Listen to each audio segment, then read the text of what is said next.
Hello and welcome back to another video. In today's video, I'll be reviewing my custom LEGO Transformers Payload. So here he is in his LEGO City inspired truck mode, and in my opinion this is looking pretty good.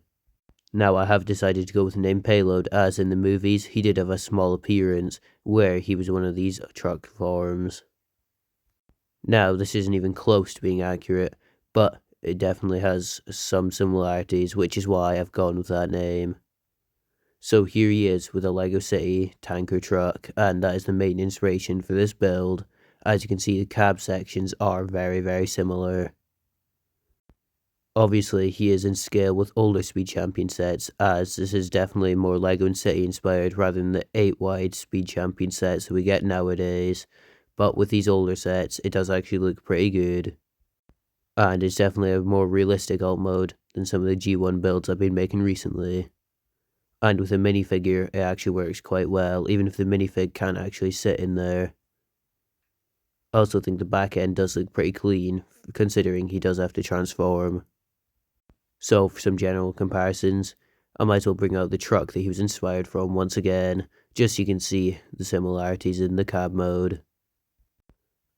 And all things considered, I'd say it's pretty accurate, even coming down to using the same windshield piece, even if it is a slightly different colour. And here he is with the older Speed Champions Camaro, which does look pretty nice here. And like I said before, he definitely does not scale very well with these 8 wide Speed Champion sets, as for a truck he is definitely too small. But compared to CG Optimus, I'd say the scale here actually works pretty well. And this guy definitely could fit in with a more Generations inspired display. And here he is with Guard, just to show he actually does scale pretty well. Unfortunately for robot mode, he does do a lot of mass shifting, and he becomes a lot taller than most Generation figures, but at least here for vehicle mode, he looks pretty good. So now it's time for the transformation. So we start by rotating this Decepticon logo at the front, which is one of the Creo ones. And we can also come to this boxcar piece, and we can remove it, as it will serve a purpose later on, but for now, we don't need it. Next, we can take these hinge pieces and just fold them up, and we can also rotate around these jumper plates.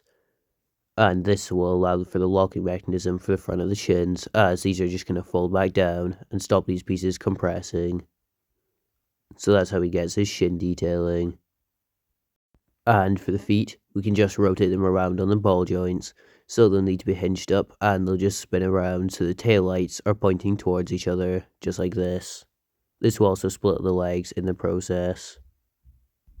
So now we can come to the side of the truck, and we can just hinge these pieces out to the side, as these are going to become some wing pieces in his robot mode. So obviously, we just repeat the same step on the other side. And here's where he really does some mass shifting, as we're going to unfold the legs, so they do just hinge out at those black hinge pieces, and it should look like that. We can also untab the roof and fold it around on these arm joints. And while we're at it, we might as well unfold the other arm, as it is just hidden within the cab.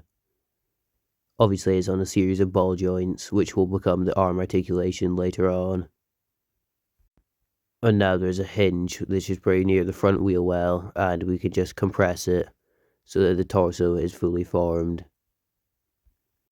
Now we can take those wing pieces and they can slide down, and we can slide the arm assemblies up, as this would just give them clearance to wrap around each other. And using some of the ball joints mentioned earlier, we can just compress the arms into the side. There's no real locking mechanism here, but they should just rest over the wheels. And just to give them a cleaner silhouette, we can rotate in these wing mirror pieces. We can also take the side of the cab and just rotate it around on the stud connection. And this will form some shoulder armor. We can also rotate up the head as it is on these hinge assemblies. So it should just rotate up, and that will also form his spine. And we're on the home stretch now, as we just have the arms to go. So obviously we can just unfold the hinge and rotate around the ball joint for that arm. And this one, all we need to do is hinge it down, and it should look like that. and that is him in his robot mode. But before we start speaking about this guy, we might as well go to the rest of the box truck, which is sitting off to the side right now. Now, this section is actually completely optional, and you don't actually need to include it, but I do think it cleans up the truck silhouette, and it looks quite good here, even for his robot mode, as it does turn into a mounted turret. So once you've flipped all these sides down, this is actually perfect for a minifigure, even has a little hole he can rest his feet in, and he actually looks quite good. Even though this guy's a Decepticon, maybe he does have some human allies. I've also made it compatible with the fire piece, which does add some play value here. But like I said, this is optional, and you could just have him be a normal truck without the boxcar part. But I do think this looks pretty cool here. But obviously, most people are here for the main robot mode, so we might as well begin discussing that. Like normal, I'm not going to be going over the articulation. But most of his joints are pretty good, except he doesn't have a waist or head rotation, but apart from that, the joints work pretty well. Even his ankles have some good ankle pivot, which does help him get into some cool poses. And you can see here how he really has done some mass shifting. And he does absolutely dwarf these modern day figures, but he does look pretty cool. And he's definitely a cool build to work on, as I've never really done a Lego City inspired vehicle. And we can also bring in that vehicle that he was inspired from, and these actually look pretty good here. As well as the Porsche, just so you can see how he does compare to these cars if he was in the real world. And we might as well bring in a modern deluxe, just so you can see the scale.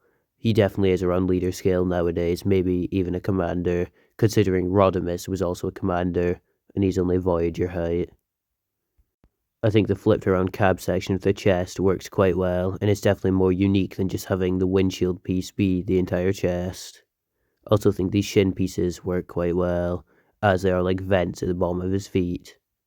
I also added these circular sections, which could act like thrusters on the back of the legs. And he also has these small wing pieces, as well as a spine that's formed from the head, as well as the sides of the truck. And even the shoulder sections here are quite unique, and he definitely gives off a movie Decepticon vibe.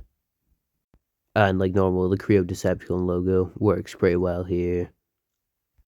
I also like the asymmetrical arms, as I think this is better than having the roof just slapped on the back somewhere, for having it be this kind of riot shield piece. And you can also use those headlight pieces as turrets if you really wanted to. But I think this review is coming to an end, so if you've enjoyed, please remember to like, comment, and subscribe if you want to see more LEGO Transformers. And as for some final thoughts on this guy, I think the alt mode works pretty well, and is one of my favourite alt modes I've done recently. I even think the robot mode is cool, and for a LEGO City inspired truck, I think it works pretty well. But anyways, if you've enjoyed, please remember to like, comment, and subscribe, and I'll see you all for the next video.